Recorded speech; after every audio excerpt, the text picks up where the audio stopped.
serre-le. Voilà. Sur le terrain, ses perceptions sont différentes des autres joueurs.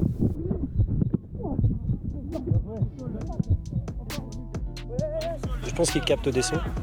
Donc peut-être des fois quand ça crie d'une certaine manière ou ça lui réclame d'une certaine façon, il réagit. Mais ça doit lui demander des efforts de concentration. Son jeu est percutant, offensif et son attention est optimale.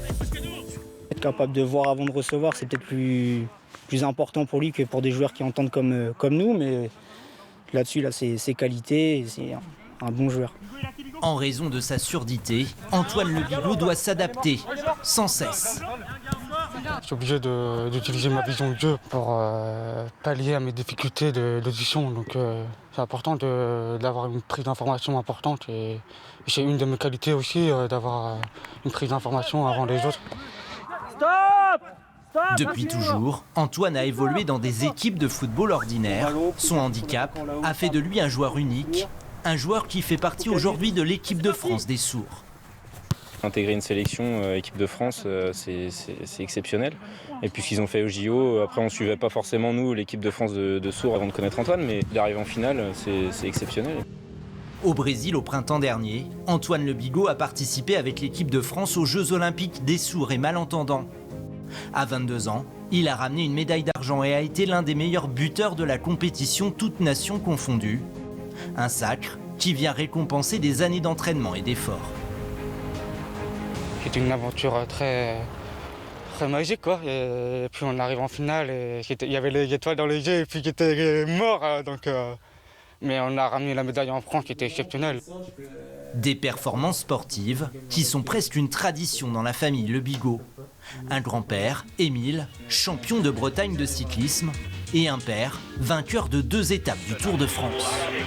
Pierre Le Bigot, de Guémené-sur-Scorff en Bretagne, vit ici le plus beau jour de sa vie. Depuis tout petit, d'abord avec le cross-country puis avec le foot, Antoine a toujours eu le goût du sport. C'était le bonheur. Tu voyais Antoine au départ d'un cross d'école avec un sourire jusque-là, le bonheur. J'ai vu que son amour, il le partageait avec l'histoire de la famille, c'est-à-dire le sport. Ça m'a permis de me battre jusqu'au bout pour prouver qu'un jour il n'est pas ridicule en fait. Et c'est pour ça que j'ai aimé le sport à fond, quoi. La surdité d'Antoine a été détectée lorsqu'il avait 2 ans.